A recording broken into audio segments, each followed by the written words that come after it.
Haleluya, salam kemenangan iman, salam jumpa kembali dengan saya dalam program menyapa kita dengan renungan firman Tuhan dan juga menanggapi video-video yang selalu salah tafsir tentang ajaran Kristen.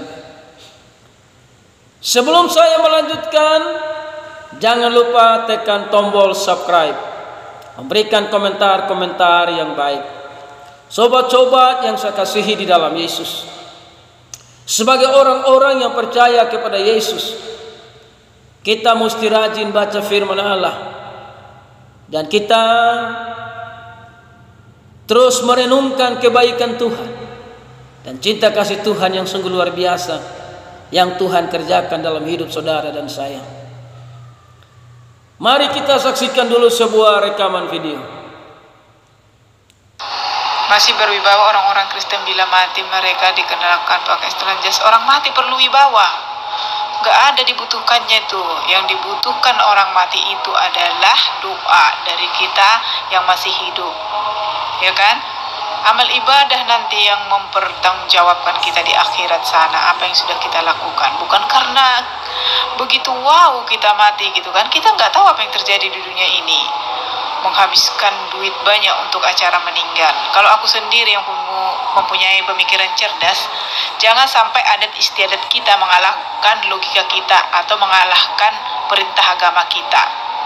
Oh iya, kan Tuhanmu pakai kain kafan meninggal, kenapa kamu mengejek Tuhan Yesusmu? Harusnya kau pengikut Yesus harus mencontoh apa yang dilakukan oleh Yesus. Jangan cuma manis di bibir, pelaksanaan gak ada.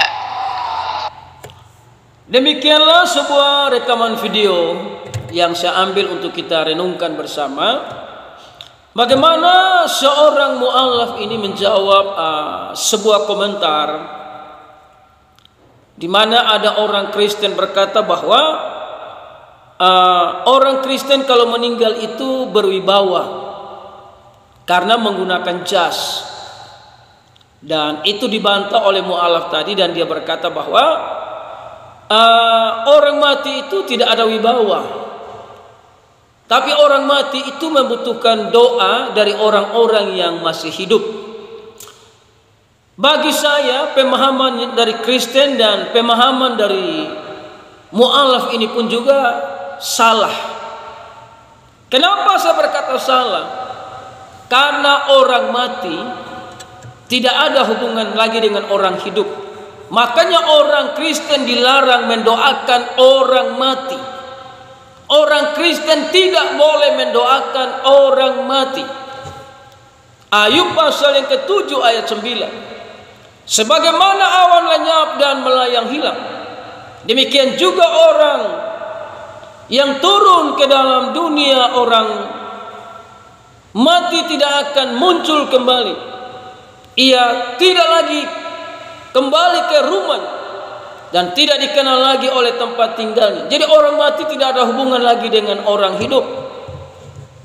Yang kedua, perbuatan amal kita tidak bisa menyelamatkan kita di hadapan takhta anak domba Allah. Makanya kalau orang Kristen itu mati, mau pakai jas, mau pakai sepatu, mau pakai peti mayat yang mahal, itu tidak bisa membawa mereka sampai ke surga. Karena semua, baik itu kain kafan, semuanya itu akan kembali ke tanah. Karena kain kafan yang kita pakai waktu mati atau jas yang kita pakai waktu mati, itu semua tidak akan bisa sampai ke surga. Karena surga tidak terima itu kain kafan, tidak terima itu jas. Karena di surga sana tidak ada lagi tukang jahit. Tapi yang ada di surga itu mereka menggunakan jubah putih. Artinya mereka yang sudah dibasuh oleh darah Yesus. Jadi orang mati mau pakai kain kafan, mau pakai selimut, mau pakai jas, pakai sepatu, dasi, melintang, itu semuanya kembali ke tanah. Tapi yang membawa kita sampai ke surga adalah bukan perbuatan amal baik kita, tapi kita menggunakan jubah putih yang sudah dibasuh oleh darah Yesus, yang sudah ditebus oleh darah Yesus. Wahyu pasal 7 ayat yang ke-9. Kemudian daripada itu aku melihat sesungguhnya suatu kumpulan besar orang banyak yang tidak dapat terhitung banyaknya, dari segala bangsa dan suku dan kaum dan bahasa, berdiri di hadapan takhta dan di hadapan Anak Domba, memakai jubah putih dan memegang daun-daun palem di tangan mereka. Jadi orang yang mati, dia menggunakan kain kafan kah, menggunakan jas kah, sepatu kah, peti mayat yang mahal kah, itu tidak sampai ke sorga, dia cuma kembali ke tanah. Tapi yang akan ke sorga adalah menggunakan jubah putih, jubah yang bukan dari kain, jubah yang bukan dari bahan-bahan yang ada di kolong langit ini, tapi jubah yang sudah diberikan oleh Anak Domba, yaitu Yesus Kristus, yang sudah dibasuh oleh darah Yesus. Dia mendapatkan jubah putih.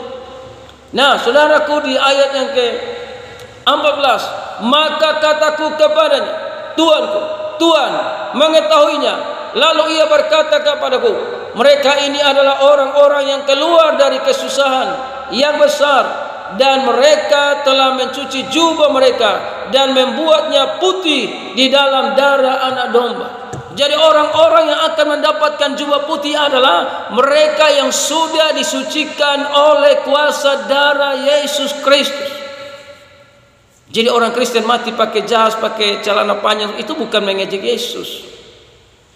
Karena itu semua tidak ada membawa mereka ke surga, karena semua itu kembali ke tanah. Tapi yang membawa kita sampai ke surga itu adalah kita menggunakan jubah putih. Artinya sudah dibasuh oleh darah Yesus. Bukan masalah perbuatan amal kita, saudara. Perbuatan amal kita itu seperti kain lapuk, seperti kain kotor, seperti kain pel di hadapan Tuhan. Tidak ada gunanya tanpa ditebus oleh kuasa darah Yesus.